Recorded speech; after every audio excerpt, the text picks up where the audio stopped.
My name is Lily. I'm 27 years old, and for as long as I can remember, I've worn two labels that never really belonged to me: broke and worthless. At least that's what my own family liked to say. To them, I'm the girl who never has the newest bag, the flashiest car, the designer anything. The one who shows up in the same shoes as last year and dares to call that fine. What they don't know, what they never bothered to ask, is that while they were laughing at my so-called poor lifestyle, I was quietly paying for theirs. The mortgage they brag about owning, my direct deposit, the car they love to flex on social media, my signature on the loan, the utility bills that somehow never get cut off, the medical bills that magically disappear, the credit cards that never quite go to collections, all me. I let them talk. I let them sneer. I swallowed every insult, every joke at my expense, because I told myself it was easier to be the silent backbone than the villain who made the family uncomfortable with the truth. But this morning, I opened my laptop, stared at my overflowing inbox, and realized something. The only reason they still see me as worthless is because I've been too scared to show them how much power I actually have. So I drafted one email, one subject line, a few screenshots, a list of transactions, and a CC list long enough to make them sweat. Before I show you exactly what I wrote in that email and what happened the moment they realized who was really paying for their perfect little life, tell me this: what time is it where you are? And where are you watching from? I want to see just how far this story about family, money, and revenge will travel. The first line I typed into that email was simple. Here is a list of everything you've ever called yours that was actually paid for by me. No drama, no insults, just that. Then I started listing mortgage payments, date, amount, confirmation number. Line after line, month after month, highlighted in yellow. Under each one, I added where the money came from. Paid from my checking account ending in 0427. The house they posted online with the caption, "Hard work pays off." My hard work. Then came the car. The sleek, shiny SUV my sister loved to photograph from every angle. I scrolled back through my banking app and pulled the first transfer, the down payment they scraped together. I remembered that day at the dealership so vividly it made my stomach twist. I was 22, sitting on a cheap fake leather chair in a blazer that didn't quite fit right, while my mother and my sister charmed the salesman. Every time he mentioned the co-borrower, they waved their hands and said, "Oh, she's just there to help with the paperwork." Just paperwork, I repeated to myself back then, like a mantra. But when the monthly payments started overdrafting my account, no one called it just paperwork anymore. I screenshotted those payments too. For each image, I wrote one short sentence underneath. You drove this. I paid for this. It felt cold. It also felt true. With every item I added, a memory attached itself to the line like a shadow that wouldn't let go. I was 19, working my first office job, taking the bus because I couldn't afford a car yet. My phone buzzed one afternoon with a text from my mom. "Call me. Emergency." When I stepped into the hallway, she was already crying. "They're going to take the house, Lily. We're 3 months behind. I don't know what to do." I remember sliding down the wall, my heart pounding. I had a tiny emergency fund I'd built from saying no to coffee runs, splitting meals with friends, and pretending I wasn't hungry when I really was. I wired everything I had to her that same day. No questions, no judgment, no lecture. I told myself, it's fine, I'm young, I'll rebuild.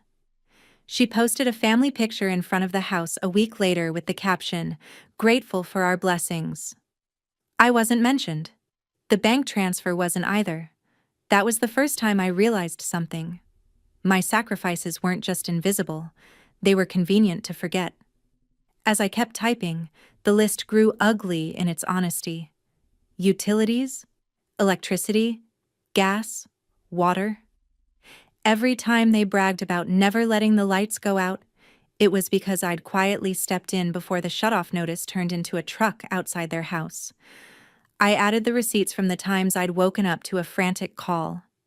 Lily, the power company made a mistake. We're about to get cut off. Can you just cover it this once? Just this once.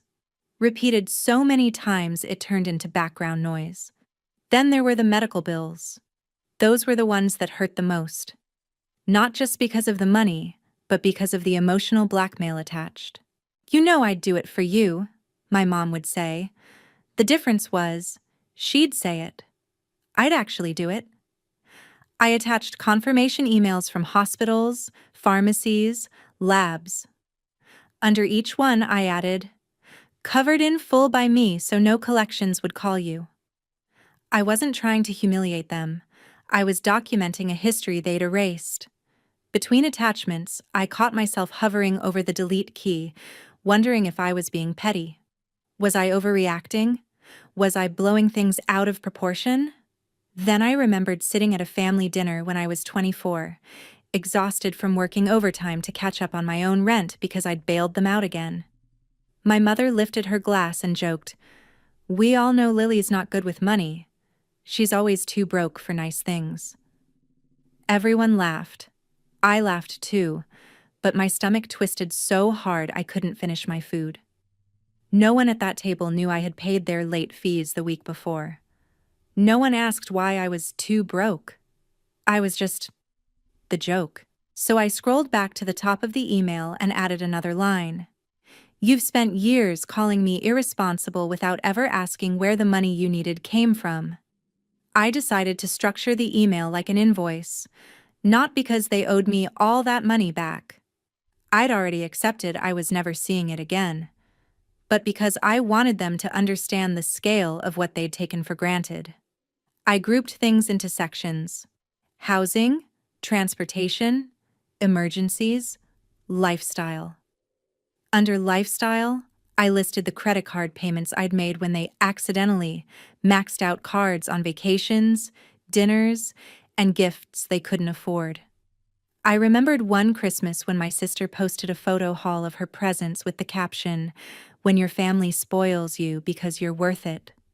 What the photo didn't show was me sitting at my kitchen table, staring at my own bank account in the red because I'd paid off the card they used for just a few last-minute gifts. I put those payments in the email too. Underneath, I wrote, "You said you deserve to be spoiled. This is what it cost me." At one point, I stopped typing and just stared at the glowing screen. The document was long now, pages of proof, numbers, receipts that didn't care about feelings or excuses. My hands were shaking, but not from anger, from clarity. I realized how long I'd been telling myself a story that kept me stuck. They don't understand, but they love me. This is what family does. Money is just money. But that wasn't true, was it? Because if money were just money, they wouldn't weaponize my lack of visible wealth against me every time they wanted a laugh. If love was really the foundation here, respect wouldn't be so conditional on optics and performance.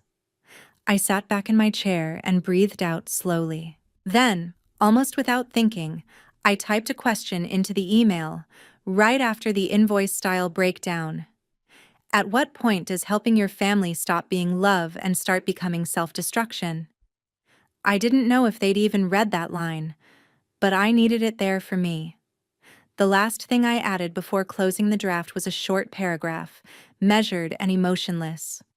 "I'm not sharing this to hurt you. I'm sharing this because you've built a version of reality where I am broke, irresponsible, and worthless, while quietly relying on me to survive. Both cannot be true. You don't get to mock the person whose name is on the payments that keep your life afloat." I read the email from top to bottom, my chest tight, my teeth clenched. Then I did exactly what I'd always done at this stage. I hit save draft instead of send. Some old habits don't break easily. My cursor blinked on the screen like it was daring me to be brave. I closed the laptop. I told myself I'd never actually send it. I had no idea that the next message I'd get, an invitation to yet another perfect family dinner, would be the final straw that turned this draft I'd never send into the match that burned their whole facade to the ground. Family dinner on Saturday. My place. Don't be weird, just come. The text from Victoria popped up with a photo attached, like she always does. In the picture, her dining table was already half set, plates lined up on a long, polished surface, crystal glasses catching the light from a chandelier that looked like it belonged in a magazine. She loved staging these little previews, like trailers for the life she wanted everyone to believe she lived. What she never seemed to realize was that every perfectly angled shot of that table, every curated detail in the background, was a reminder to me of how many times my bank account had bled so that room could stay fully furnished and fully lit. I stared at her message for a long minute. On any other week, I would have started building excuses in my head. I am tired. I have a deadline. I have to work late. I would choose peace over humiliation, stay home on my couch, and hope that skipping one dinner would mean skipping a fresh round of jokes at my expense. But this time, something in me refused to run. Instead of opening our chat again, I opened my email. The draft stared back at me, waiting. The subject line I had written earlier felt almost too calm for what was inside. It said, "What you call yours versus what was actually mine." I sat there and watched the cursor blink, then I deleted it and typed a new one. "Read this before you say another word about my money." It felt harsher. It also felt honest. I started adding names to the recipient list, and I was deliberate. First, my mother. Then my sister. After that, I added the rest of the inner circle. The people who always seemed to be present when the jokes landed the hardest. The aunts who loved to whisper in corners about who was doing better than whom. The cousins who laughed along a little too loudly whenever my mother called me dramatic or irresponsible. The uncle who never missed a chance to ask if I had finally figured out how to be a proper adult yet. Then I moved to the CC line. That was where the real pressure lived. I added the family friend my mother was always desperate to impress, the one who thought she was the image of strength and independence. I added a couple from church who ran the community group where my mother liked to position herself as the wise, stable matriarch who had it all figured out. Line by line, I built an audience for the truth. Not to humiliate them for sport, but to make it impossible for them to twist the story back into something that made me the problem. When I was done, I did not hit send. My finger hovered over the button, my chest tight. And then I remembered their faces at previous dinners, the way my mother would look around the table before delivering a punchline at my expense, like she was warming up a crowd. I did not want another night like that. I wanted consequences. So I clicked on the schedule option instead. I set it for the next morning at 9 o'clock. That felt right. Late enough that everyone would be awake. Early enough that they would still be scrolling through their phones, sipping coffee, planning their day, before realizing their entire version of reality had just been rewritten in their inbox. I sat back in my chair and looked at the small confirmation on the screen. Email scheduled. Then I closed the laptop and went to get ready for dinner. My hands moved on autopilot, picking out the same simple black dress I had worn before. It was clean, neat, and comfortable, but nothing about it was flashy. The last time I had worn it, my mother had laughed and called it recession chic in front of everyone. I remember pretending to laugh along while silently doing mental math about how much I had left after covering one of her emergencies that week. I slipped the dress on anyway. I was done dressing for their approval. On the way to Victoria's place, I watched the city go by through the bus window. Cafes setting up for the evening, couples heading out, lights flickering on in apartment windows. Somewhere in that same city, my money was sitting quietly in houses and cars that did not have my name on them, propping up a life that I was never allowed to fully belong to.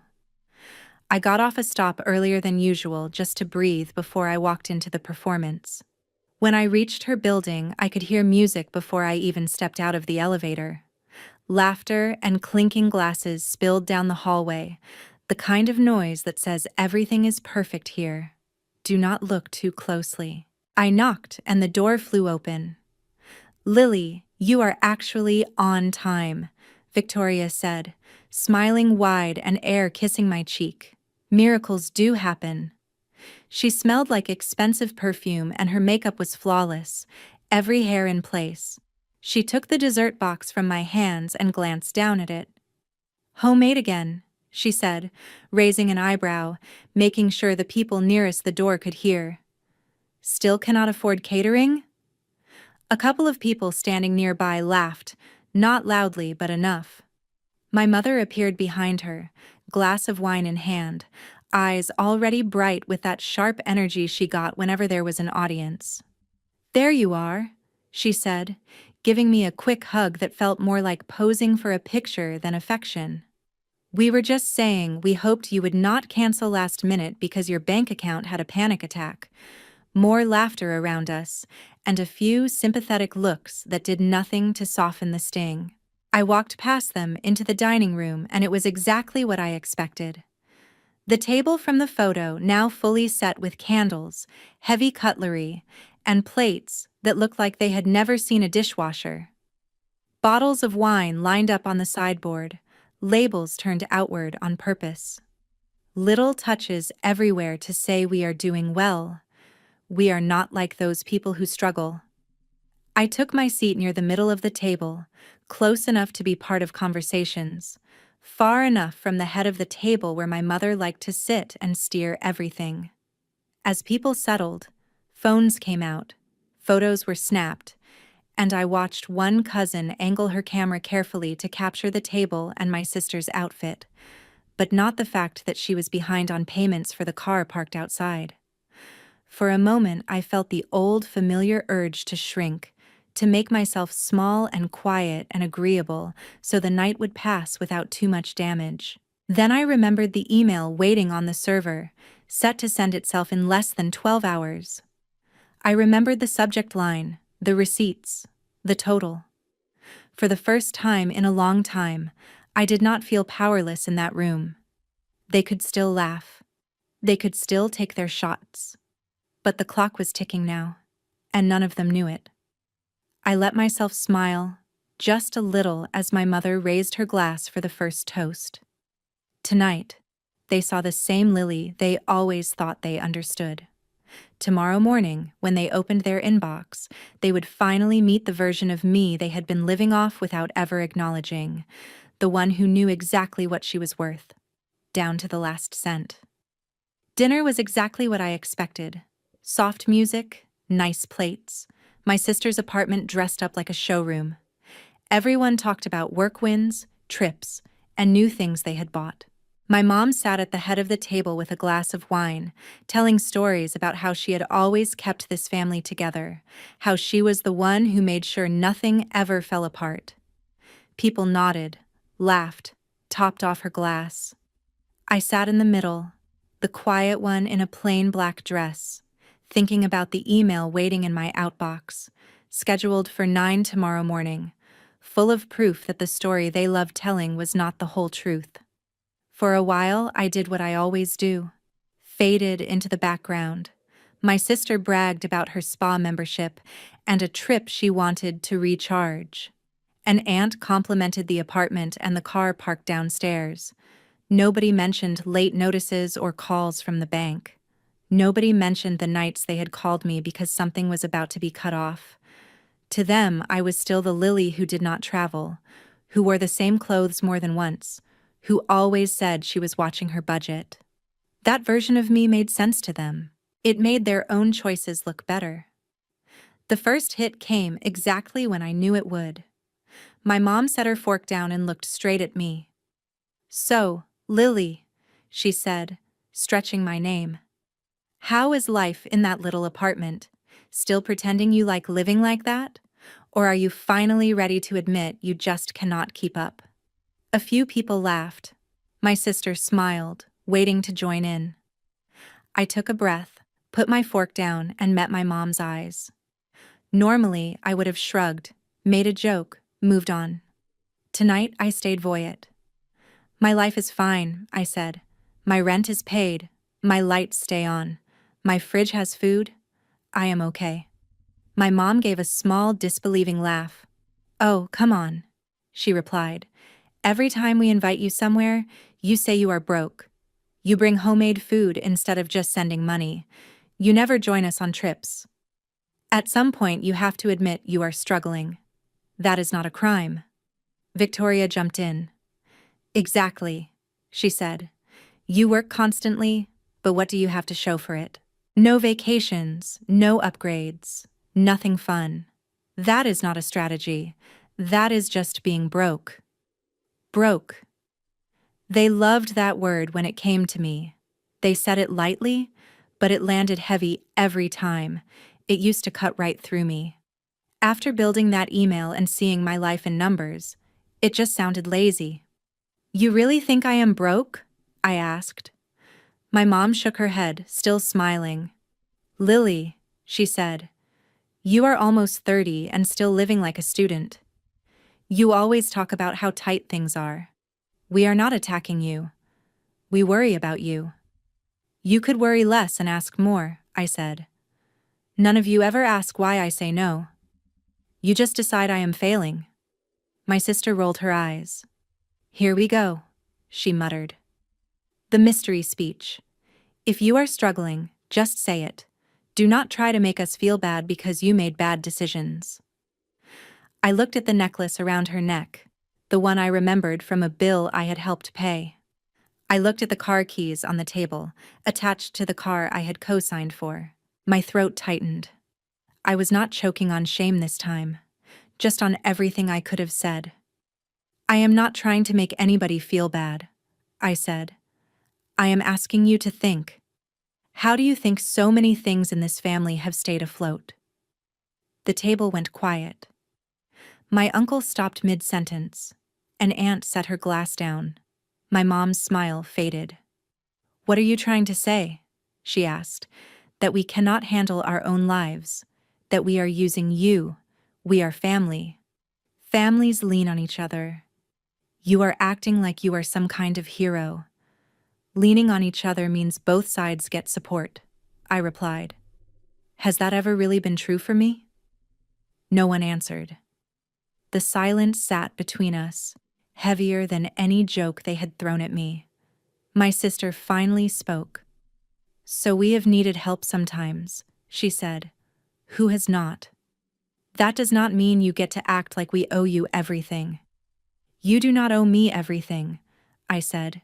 You owe me respect. You owe me not turning me into a story about how broke I am while I am the one making sure certain bills get paid and certain things do not get taken away. The word bills changed something in my mom's face before she forced another laugh. Listen to yourself, she said. What bills? You make it sound like we are drowning. We always find a way. You find a way, I answered, because someone has been catching you every time you fall. My voice was even. My heart was pounding hard enough to feel it in my hands. After that, nobody slipped fully back into the easy rhythm they loved. People tried to change the subject. Jokes landed, but not quite right. I caught a cousin looking at me like he was replaying old moments in his head. My mom went back to her stories, but her eyes flicked toward me more often, as if she was trying to measure how far I was willing to go.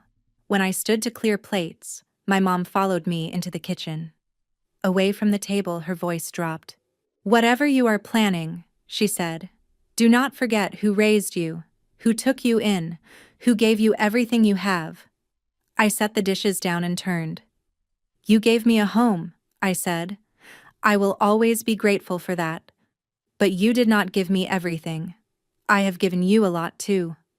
More than you have ever admitted. Her jaw clenched. You are playing a dangerous game, Lily, she warned. Do not make a mistake you cannot fix.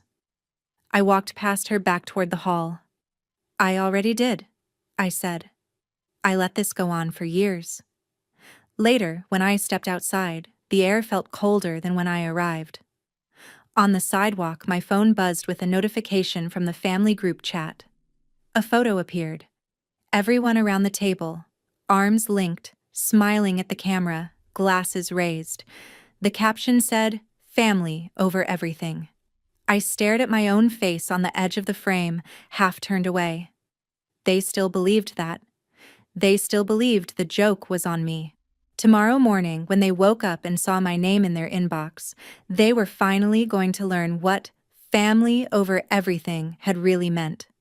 One person paying the price while everybody else laughed.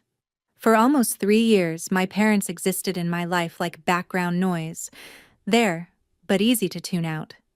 A stiff, happy holidays email, the occasional forwarded chain message. A birthday text sent hours late with a generic, "Hope you're well," tacked on like an afterthought. I didn't answer most of it. I was busy being someone else, someone I chose. Under the name Dr. Madison Murphy, my days were full. The clinic was always packed. I was the person people came to when their own family said, "You're overreacting," and they needed someone to tell them they weren't crazy. At night, I wrote. The blog that had started as a small secret diary for strangers kept growing. More comments, more shares, more private messages that all sounded like variations on the same sentence. I thought it was just me. Then, one of my posts, "The Ghost Child and the Golden Child," got picked up by a mid-sized online magazine that focused on mental health and family dynamics. It was the most personal thing I'd written yet, a thinly veiled autopsy of my own childhood. They asked if they could republish it. I agreed, on one condition. They use Dr. M, psychologist, name changed for safety. No full name, no location, just the truth, scrubbed of identifying details, but not of impact. I hit send, closed my laptop, and went back to my life. For a few days, nothing changed. Then the article went live. At lunch one afternoon, my phone started buzzing. Unknown number. I let it ring. It buzzed again, and again. Then a text. "Madison, please, it's Mom. It's important." My stomach dropped in that old familiar way, the way it used to when I saw the school's phone number flash on the landline and knew I'd get in trouble for something my brother did. I stared at the screen until the call went to voicemail, then set the phone face down on my desk and finished my sandwich like nothing was happening. That night, I finally listened. In the first voicemail, my mother's voice sounded wrong. Not calm, not superior. Fractured.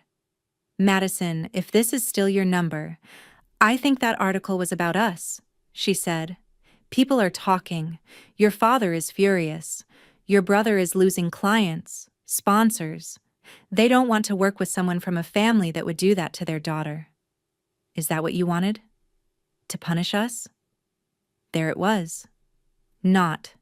"We read it and realized how much we hurt you." Just, "You're making us look bad."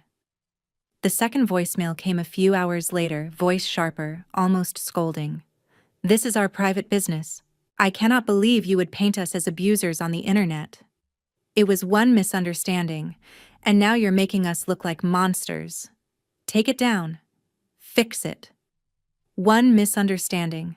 My chest actually hurt at that. Years of missed events, of "don't be dramatic," of choosing my brother's needs over mine, boiled down to one misunderstanding they believed I should quietly swallow. I played the messages for Ava the next day after our last session. She leaned back in her chair, arms folded. "There it is," she said. "They didn't call because they suddenly saw you. They called because other people are finally seeing them." Am I going too far? I asked, hating the waver in my voice. Ava frowned. "You wrote about your experience. You didn't name them. You didn't fabricate anything. They built the house. You turned the lights on. If they don't like what it looks like, that's not on you." I wanted to believe her. A part of me still heard my dad's voice, though. Families handle things privately. You don't embarrass us in front of other people. That sentence had been used to shut me up my whole life. Later that evening, alone on my couch, I opened my email. A new message sat at the top of my inbox subject line: Interview request, family estrangement story. A journalist who specialized in stories about toxic families, no-contact kids, and cultural expectations had read my article. They wanted to do a longer, anonymous piece. Your perspective as both a psychologist and someone who has walked away from their family is powerful, they wrote. We think it could help a lot of people who are being told they're overreacting to neglect. While I read, my phone buzzed again. Another unknown number from my hometown area code. Another voicemail. This one was shorter. My mother's voice was raw. Please call me. We're desperate. Not, I miss you. Not, I'm sorry. Just, we're desperate. Desperate because my brother's Family Man brand was cracking after that leaked barbecue video. Desperate because the article gave people words for the kind of neglect they'd always brushed off as normal. Desperate because, for the first time, I wasn't the only one paying for their choices. I set the phone down and stared at the ceiling. My mind did what it always does. Turned the situation into a therapy session I couldn't bill for. One voice in my head sounded like the child version of me, 16, sitting on the edge of her bed in a dress she bought herself for an award ceremony her parents left early. If you pick up, she whispered, they'll say you're too sensitive again. They'll say you misunderstood. You'll cry, they'll sigh, and nothing will change. Please don't put me back in that room. Another voice, newer and sharper, sounded like Ava. You finally have leverage. Don't hand it back for free. Ask yourself who benefits if you make this easier for them. I shut my eyes and imagined the cafe from my hometown where we used to go after church.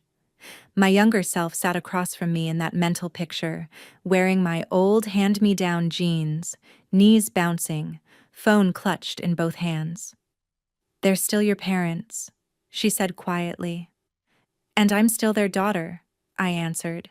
But when has that ever protected me? She didn't have an answer. She just looked tired, the way I remembered feeling all the time back then. I opened my eyes. The empty apartment around me felt very far from that old house, that old version of me.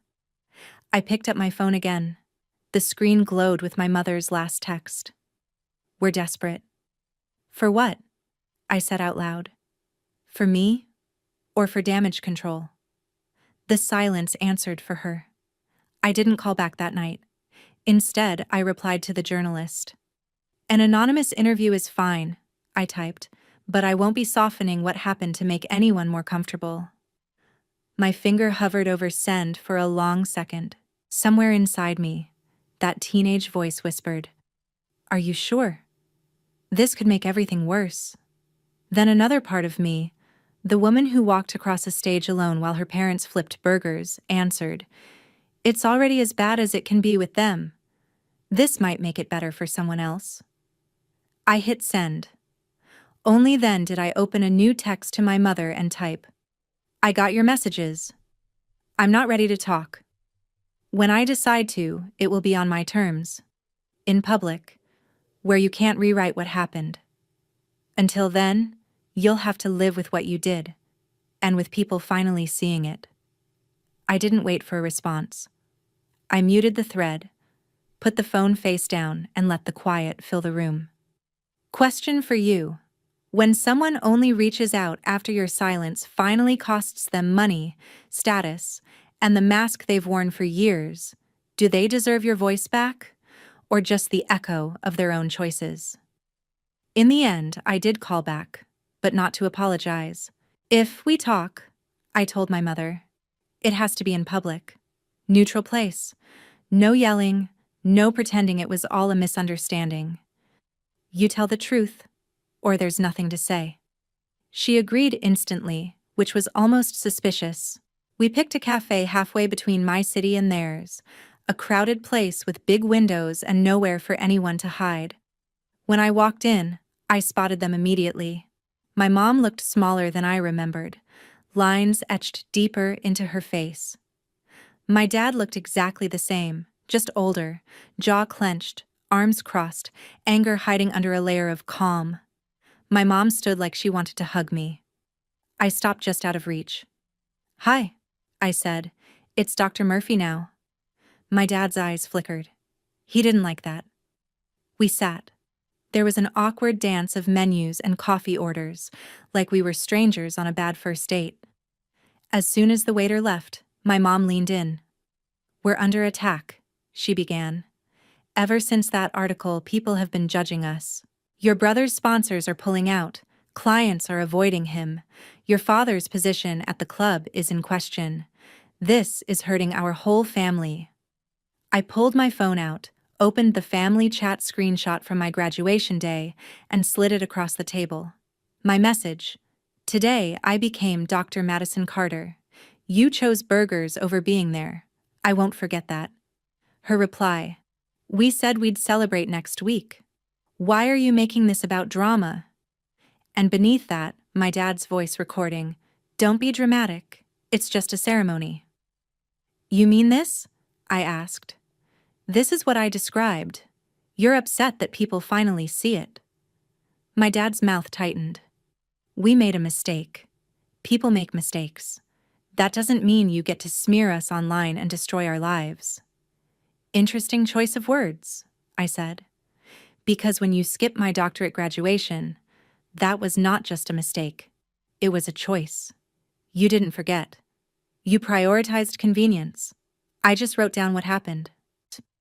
My mom's eyes brimmed with tears. "You're twisting things. We have always supported you. We paid for your books, your rent. We were proud of you." "You were proud in theory," I cut in. "But when it came time to show up, you didn't. Not in high school, not in college, and not when it mattered most." "Did you forget leaving early from my high school graduation to get to his practice game? Or skipping my scholarship reception because he needed the car?" They went quiet. A couple at the next table glanced over, but I didn't lower my voice. Let them hear. For once, I wanted witnesses. "We tried our best," my mom whispered. I laughed once, softly. "No. You tried your best with him. With me, you did the bare minimum and called it parenting. And when I finally pointed at the pattern, you called me dramatic." My dad leaned forward, voice low but hard. "We are not villains in your little revenge story. Families have problems, but you don't take them to the internet. That's betrayal."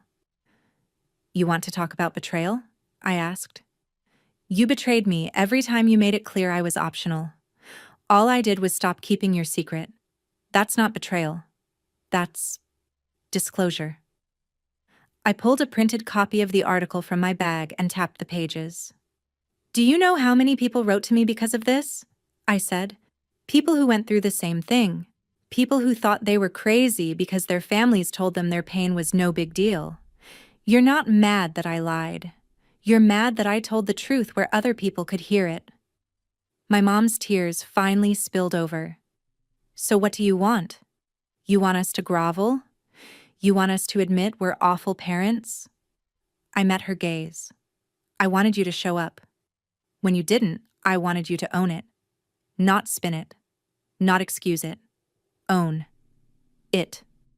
The silence that followed was heavier than any shouting match we'd ever had. My dad broke it. "You've made your point," he said stiffly. "You've punished us. So now what? You come home. We move past this. You're our daughter. Question for you. If the people who broke you only admit they're hurting when their comfort is threatened, do they deserve to keep calling you family?" There was a time when hearing "you're our daughter" would have shattered me, sent me running back just to be loved a little. Sitting in that cafe, I felt tired. Not angry, not hysterical. Just done. "No," I said finally. "I'm not coming home." My mom recoiled like I'd slapped her. "You can't mean that," she whispered. "We're still your parents." "Biologically, yes," I replied. "Emotionally? You fired yourselves a long time ago. I just finally accepted it." My dad scoffed. "You changed a name on some papers and now you think that erases blood?" I reached into my bag and pulled out an envelope. Inside were copies of my legal documents: court order, updated license, professional registration. I slid them across the table. "This doesn't erase blood," I said. "It erases entitlement. This is the name on my degrees, my clinic door, my writing. Madison Murphy. That's who I am now. You don't get to use the old name to drag me back into a role that nearly killed me." My mom's hands trembled as she unfolded the papers. Tears blurred the ink. "So that's it?" she asked. "You're erasing us from your life?" I shook my head. "No. I'm just refusing to let you keep erasing me from mine. I invited you into my milestones. Again and again, you chose something else. I believed you. I finally adjusted my life to match what you showed me." My dad's voice rose, telling me I was overreacting, that normal families had worse issues, that I was blowing one event out of proportion. I cut him off. "This isn't about one barbecue. It's about a lifetime of learning that I came second to convenience, second to schedules, second to your golden child. My doctorate was just the moment I got proof. The day you confirmed that even at my highest, I still wasn't worth a drive." My mom reached across the table, grabbing my wrist. "We can fix this," she begged. "We'll apologize publicly if that's what you want. We'll tell people we were wrong. Just don't throw away your family." I gently pulled my hand back. "You can't fix rot with fresh paint. You have to tear out the damaged parts. For me, that means tearing myself out of this system where I'm only loved when it doesn't cost you anything." I stood, the chair scraping softly. "From now on, if anyone asks you about me, tell the truth. Tell them you had a daughter who became the first doctor in the family, and you chose a barbecue over her graduation. Tell them you called her dramatic. Tell them you only reached out when her story started costing you money and status." My dad glared up at me, eyes fierce. "You're going to regret this one day," he hissed. I looked at him and realized the spell was broken. His disapproval no longer felt like a death sentence. "Maybe I will," I said. "But I already regret every year I spent begging for scraps of love from people who couldn't bother to sit in a chair and clap. I'd rather regret walking away than regret never doing it." I picked up my bag. My mom's voice cracked behind me, saying my old last name like a spell that used to work. It didn't. I walked out of the cafe, out into the sunlight, and for the first time in my life, the word selfish didn't sting. It felt like self-defense. In the months that followed, the texts came in waves: anger, guilt, bargaining, nostalgia. Then, eventually, silence. Through relatives, I heard that my brother's reputation took a hit, that my parents complained about being slandered, but still never actually explained what they'd done. That's fine. My revenge was never about them admitting guilt. My revenge was simple. I took myself away. I built a life under a name they don't get to claim. My patients know me as the doctor who believes them. My friends know me as the woman who will show up. Because she knows what it's like when people don't. My chosen family knows I will never pick a barbecue over their milestones. Sometimes, late at night, I think about that empty seat at my graduation and the full chairs at my brother's party, and I feel something close to peace, because I finally understand blood is not a free pass to hurt someone without consequences. The real twist isn't that I changed my name, it's that I stopped believing family automatically meant home. So I'll leave you with this. When the people who share your blood treat you like you're optional, is staying to keep the peace an act of loyalty? Or is walking away the first real act of love you show yourself?